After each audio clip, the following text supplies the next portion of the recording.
Blackstone presents Extremes Meet by Compton Mackenzie.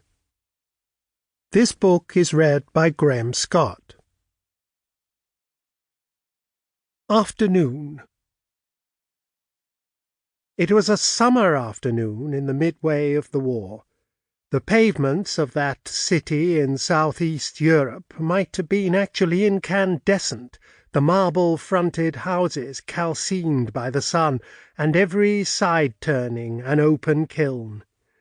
The feathery light-green foliage of the false pepper trees that tried to mitigate the monotonous dazzle of the boulevard exhaled a masculine odour, and this was strong enough to make the dark-eyed, muffled peasant girls faint with desire when, wearied by the day's marketing, they rested for a while in their pallid shade before they ploughed home through the dust of the long straight roads that radiated from the city across the surrounding plain.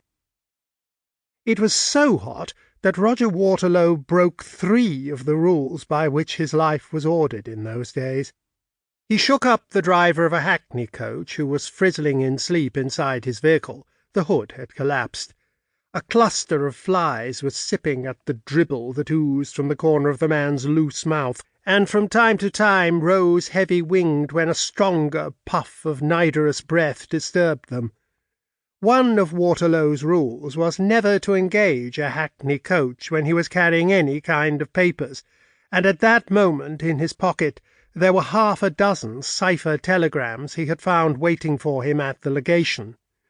The driver, perceiving through gummy eyes that somebody of importance waited for his services, showed his appreciation of the honour by jumping out of the vehicle and jerking up the head of his wretched horse, at the same time catching it a blow under the mouth with his clenched fist. Waterlow swore at him in his own language, and thereby broke a second rule, which was never to let anybody know how fluently he spoke the language of this country. He had sunk down in the corner seat previously occupied by the driver, but the cushions of that half of the carriage which had been full in the sun scorched his hand, and, recoiling from them just as the driver turned round on the box to ask where he must drive him, Waterlow was taken unaware and gave his correct address. This broke a third rule. Not that it mattered, for the address he had given was one well known to the local authorities. He had other addresses which he hoped were secret. Still, it was breaking a rule, and it was a sign how much this heat was affecting him, he thought, as... Sample complete. Ready to continue?